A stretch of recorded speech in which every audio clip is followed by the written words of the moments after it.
নিজের বই সেপিয়েন্সে ইউভাল নোয়া হারারি গৌতম বুদ্ধকে নিয়ে জীবন বদলে দেওয়ার মতো কিছু কথা বলেছিলেন। গৌতম ২৯ বছর বয়সে এক মধ্যরাতে প্রাসাদ ছেড়ে বেরিয়ে পড়েন। পেছনে ফেলে যান পরিবার আর সহায় সম্পত্তি। তিনি সমগ্র উত্তর ভারত জুড়ে গৃহহীন ভবঘুরে হিসেবে ঘুরে বেড়ান এবং খুঁজতে থাকেন দুঃখ থেকে রক্ষা পাওয়ার পথ। আশ্রমে আশ্রমে ঘুরে তিনি গুরুদের পদতলে বসে থাকেন, কিন্তু কিছুই তাকে পুরোপুরি মুক্তি দেয় না। কিছু না কিছু অতৃপ্তি সবসময় থেকে যায়। তিনি হতাশ হননি। গৌতম নিজেই অনুসন্ধানে ব্রতী হতে স্থির প্রতিজ্ঞ হন, যতদিন পর্যন্ত না সম্পূর্ণ মুক্তির পথ খুঁজে পাওয়া যায়। গৌতম বুদ্ধ ৬ বছর ধরে ধ্যান করেন মানুষের যন্ত্রণার সার, কারণ এবং উপশম খুঁজে পেতে। শেষতক তিনি বুঝতে পারেন যে দুঃখের কারণ দুর্ভাগ্য, সামাজিক অবিচার বা ঐশ্বরিক খেয়াল নয়, বরং পীড়ার কারণ হলো আমাদের মনের আচরণের ধরন। গৌতম উপলব্ধি করেছিলেন মন যেই অভিজ্ঞতায় লাভ করুক না কেন, তা সাধারণত কামনার জন্ম দেয় এবং কামনা সব সময়ই সাথে আনে অতৃপ্তি। যখন মন কোনো অরুচিকর কিছু প্রত্যক্ষ করে, তখন সে চায় সেই বিরক্তি ঝেড়ে ফেলতে। যখন মন কোনো সুখকর কিছু প্রত্যক্ষ করে, তখন তার বাসনা হয় এই তৃপ্তি যেন টিকে থাকে এবং তীব্রতর হয়। এ কারণে মন সবসময় অতৃপ্ত ও অস্থির থাকে। এটি পরিষ্কার বোঝা যায় যখন আমরা কোনো অপ্রীতিকর কিছুর অভিজ্ঞতা লাভ করি, যেমন ব্যথা। যতক্ষণ পর্যন্ত ব্যথা অনুভূত হয়, ততক্ষণ আমরা অতৃপ্ত থাকি এবং ব্যথা এড়াতে সাধ্যমতো সব কিছু করি। তথাপি যখন আমরা আনন্দময় কিছুর অভিজ্ঞতা পাই, তখনও আমরা তৃপ্ত হই না। আমরা ভয় পাই যে হয়তো এই আনন্দ মুছে যাবে।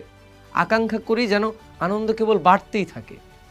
মানুষ বছরের পর বছর ভালোবাসা খুঁজে পাওয়ার স্বপ্ন দেখে, কিন্তু খুঁজে পেলে কদাচিৎ তৃপ্ত হয়।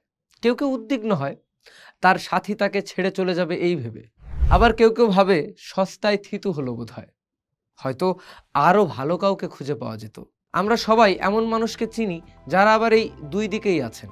মহৎ দেবতারা আমাদের জন্য বৃষ্টি পাঠাতে পারেন, সামাজিক প্রতিষ্ঠানগুলো ন্যায় বিচার ও উন্নত স্বাস্থ্যসেবা নিশ্চিত করতে পারে, এবং সৌভাগ্যক্রমে আমরা কোটিপতিও হয়ে যেতে পারি।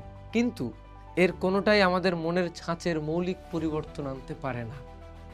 এই কারণে পরাক্রমশালী রাজারাও উৎকণ্ঠার মধ্যে বাঁচে, নিরন্তর দুঃখ ও যন্ত্রণা পায়, আর জীবনভর আরও বেশি ভোগের পেছনে ছোটে। গৌতম বুদ্ধ আবিষ্কার করেছিলেন যে এই দুষ্টচক্র থেকে বের হবার একটা উপায় আছে।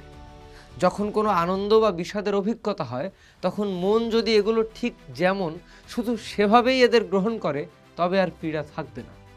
যদি তুমি দুঃখের অভিজ্ঞতা প্রত্যক্ষ করো, দুঃখ প্রশমিত হবার আকাঙ্ক্ষা বাদ দিতে পারো, তবে তুমি হয়তো দুঃখ পাবে ঠিকই, কিন্তু এর থেকে পীড়ন অনুভব করবে না। আসলে দুঃখের মধ্যেও প্রাপ্তি থাকতে পারে। যদি তুমি আনন্দের অভিজ্ঞতা প্রত্যক্ষ করে একে দীর্ঘায়িত ও তীব্রতর করার বাসনা বাদ দাও, তবে তুমি তোমার মনের শান্তি নষ্ট না করেই আনন্দটুকু অনুভব করতে পারবে। কিন্তু কামনা বাদ দিয়ে মনকে দিয়ে কিভাবে বিভিন্ন অভিজ্ঞতা যেমন আছে তেমনভাবেই গ্রহণ করানো সম্ভব? দুঃখকে দুঃখ, আনন্দকে আনন্দ, বেদনাকে নিছক বেদনা হিসেবে কি করে গ্রহণ করা যায়?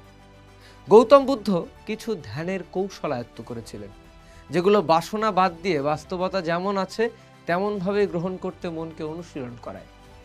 এই চর্চা মনকে শিক্ষা দেয় সমস্ত মনোযোগ আমি কি অর্জন করতে পারতাম, এর পরিবর্তে আমি এখন কি অভিজ্ঞতা অর্জন করছি, এই প্রশ্নে কেন্দ্রীভূত করতে। এরকম মনের অবস্থা অর্জন করা কঠিন, কিন্তু অসম্ভব নয়। বুদ্ধ এই ধ্যানের কৌশলগুলোর ভিত্তি প্রথিত করেছিলেন কিছু নৈতিক নীতিমালার মধ্যে, যেগুলোর উদ্দেশ্য ছিল কামনা আর কল্পনাকে এড়িয়ে প্রকৃত অভিজ্ঞতার উপর মনোযোগ কেন্দ্রীভূত করাকে সহজতর করে তোলা। তিনি তার অনুসারীদের নির্দেশ দিয়েছিলেন খুন, ব্যভিচার এবং চুরি করা এড়িয়ে চলতে, যেহেতু এগুলো বাসনার আগুনকে উস্কে দেয়, ক্ষমতা, ইন্দ্রিয় সুখ অথবা সম্পদের জন্য। যখন এই আগুন সম্পূর্ণ নিভিয়ে ফেলা যাবে, তখন বাসনাকে প্রতিস্থাপন করবে পরিপূর্ণ তৃপ্তি ও প্রশান্তি, যাকে বলা হয় নির্বাণ। এর আবিধানিক অর্থ আগুন নেভানো। যারা নির্বাণ লাভ করেছেন তারা সমস্ত পীড়া থেকে সম্পূর্ণ মুক্ত। তারা বাস্তবতার অভিজ্ঞতা লাভ করেন, কল্পনা মুক্ত এবং ভ্রান্তিহীন পরম স্বচ্ছতার সাথে। অপ্রীতিকর অবস্থা এবং বেদনার মুখোমুখি হবার সম্ভাবনা অবশ্যই আছে, কিন্তু সেই অভিজ্ঞতাগুলো তাদের জন্য দুর্দশা বয়ে আনে না। যে মানুষ আকাঙ্ক্ষা করে না, সে পীড়নও অনুভব করে না। বৌদ্ধ ঐতিহ্য অনুসারে গৌতম বুদ্ধ নিজে নির্বাণ লাভ করেছিলেন। এবং সব রকম দুঃখ থেকে মুক্ত হয়েছিলেন। সে কারণে তিনি পরিচিত হন বুদ্ধ নামে, যার অর্থ আলোকিত জন। বুদ্ধ তার বাকি জীবন অতিবাহিত করেছিলেন অন্যদের কাছে এই আবিষ্কারের ব্যাখ্যা প্রচার করে, যাতে তারাও পীড়ন থেকে মুক্তি পায়। তিনি তার শিক্ষাকে একটি একক অনুশাসনের মধ্যে আবদ্ধ করেছিলেন। দুঃখের উৎপত্তি হয় বাসনা থেকে। দুঃখ থেকে সম্পূর্ণ মুক্ত হবার একমাত্র উপায় হলো বাসনা থেকে সম্পূর্ণ মুক্ত হওয়া, এবং বাসনা থেকে সম্পূর্ণ মুক্ত হবার একমাত্র উপায় হলো বাস্তবতা যেমন তাকে ঠিক সেভাবেই মেনে নিতে মনকে অনুশীলন করানো। ধর্ম বা ধম্ম নামে পরিচিত এই বিধানকে বৌদ্ধরা প্রকৃতির বিশ্বজনের নিয়ম হিসেবে গণ্য করে। পীড়ার উৎপত্তি হয় বাসনা থেকে। একথা সর্বদা এবং সর্বত্র সত্য। যেমন আধুনিক পদার্থবিজ্ঞানে ই সবসময় mc2 এর সমান। বৌদ্ধরা এই বিধানে বিশ্বাস করে এবং তাদের সমস্ত কার্যক্রমের অবলম্বন হিসেবে একে গ্রহণ করে। জগতের সকল প্রাণী সুখী হোক। পোস্ট দেখুন, ভাবুন, করুন, থাকুন পোস্টের সাথে।